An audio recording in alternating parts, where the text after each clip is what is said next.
You know what I like more than anything? Surprises. And sometimes on the occasional episode of NXT, we get one. And this week's actually pretty awesome.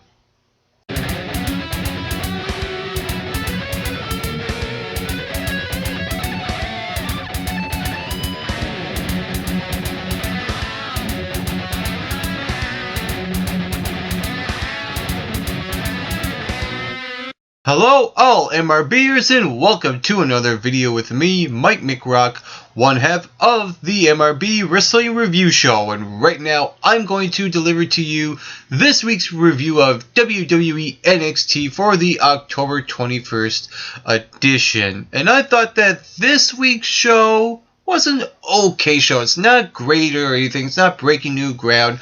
But what I like about the show is that they took elements of the Battle Royal that happened last week, and now they're starting to develop some things on this week's show.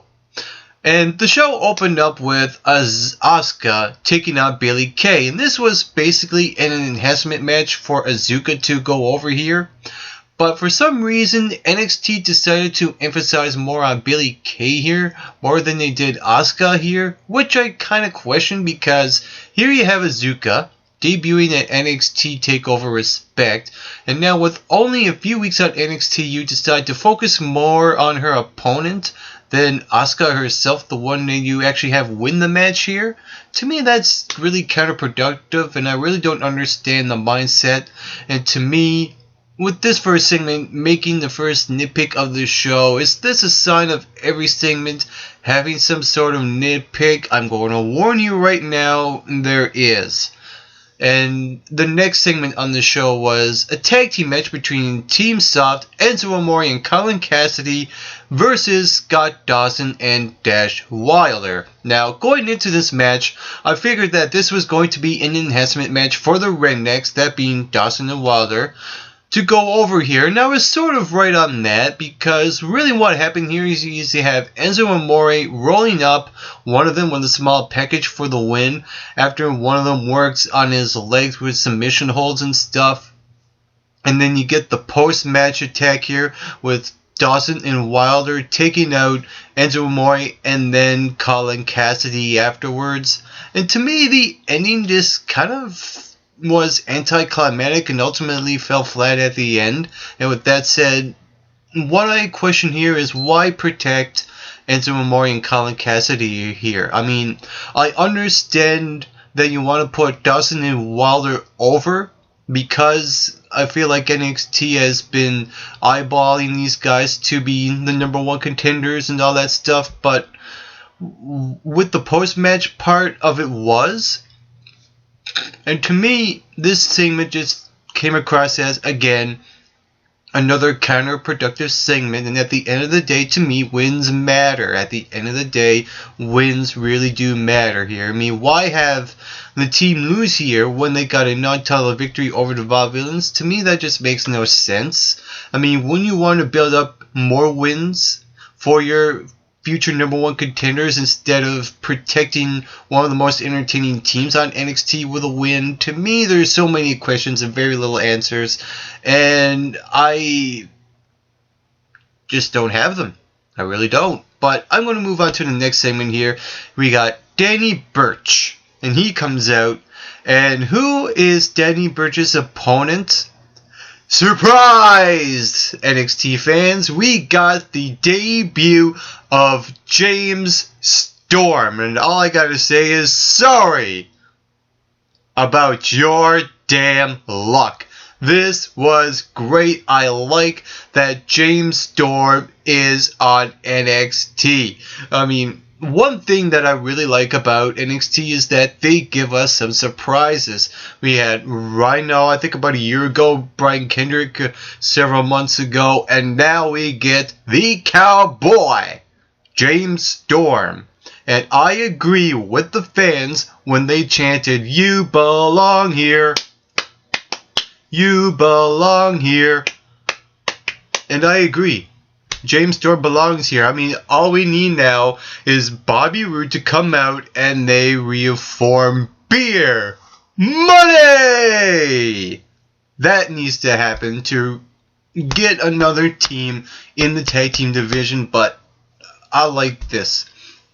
I like that James Storm is on NXT. But here's the thing. I mean, here's one thing I noticed about NXT is that they do the same formula. I mean, when they gave us the Rhino surprise, it was he comes out, wrestles a jobber, wins, and exits stage left.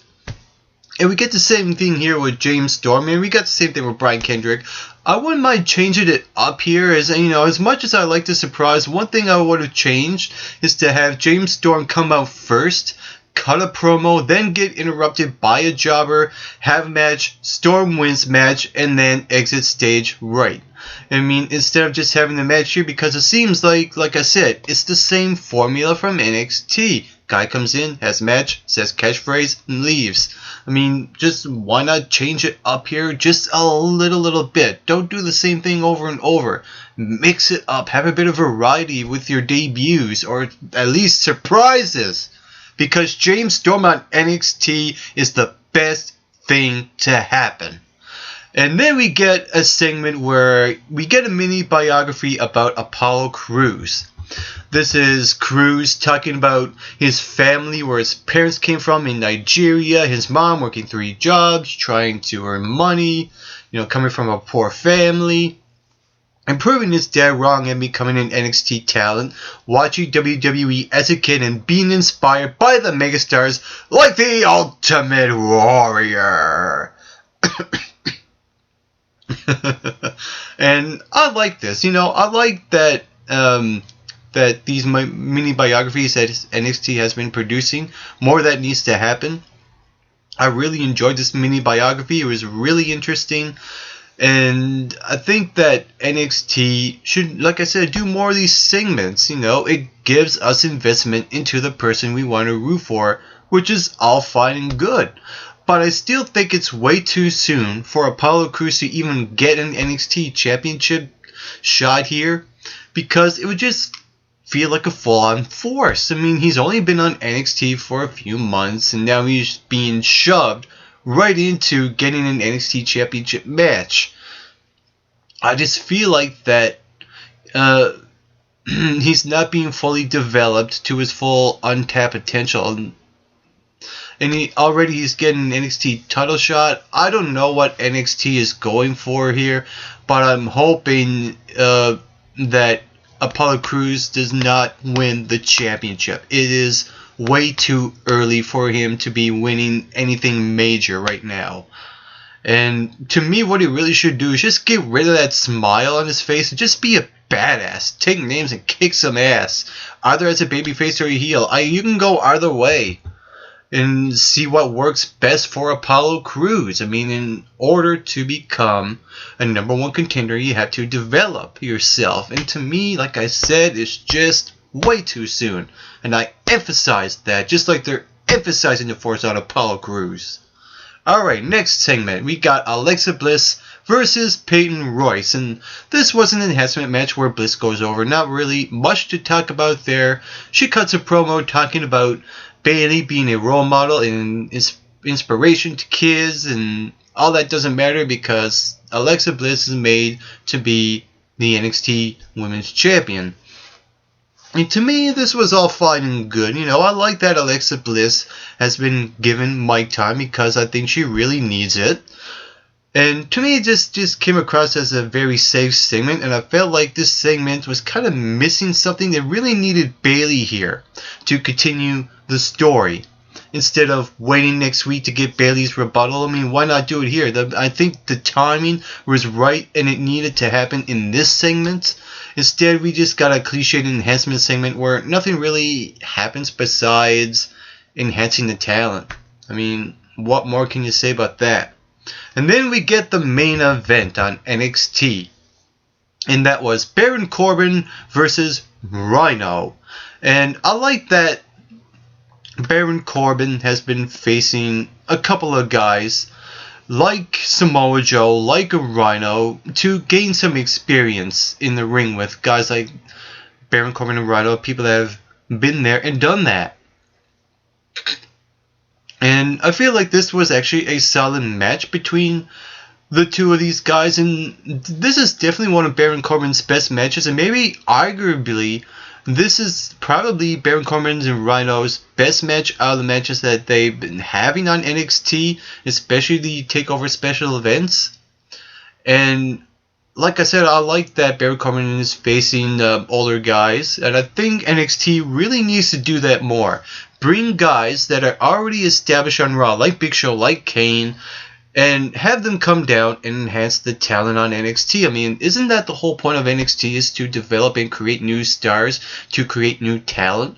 I mean, one of the best things you can do is to have guys on Raw, like I said, to come down and work with the guys on NXT and help building them up. That's what they need to do more on NXT, and I really emphasize that. And here's the problem I had with this match. Baron Corbin can kick out of Rhino's gore, and yet Rhino can't kick out of Baron Corbin's End of Days. I mean, doesn't that really defeat the purpose of Rhino's gore? It really defeats the purpose of a finishing maneuver. It was just a false finish. But I can let that slide because NXT is building up new fresh faces like a Baron Corbin. I would have had him maybe nail the End of Days a couple of more times to make the win maybe more impactful, and that I just guess that NXT is not too smart to do something like that, but I get it, it was fine. So overall, this week's episode of NXT was an okay show. I mean, besides the surprise of James Storm, nothing spectacular really happened, and it just kind of felt way too safe with some nitpicks within each segment, but you can still have enjoyment watching this 1 hour episode of NXT. So you really watch it for the Apollo Crews mini biography and the surprise of the Cowboy James Storm. So I'm going to say NXT delivered 6 points out of 10. If you saw this week's episode of NXT, what did you think about it? Feel free to leave those comments right here in the comment section below. And you can also hit that subscribe button down below this video as well to become an MRBer on this wrestling review show.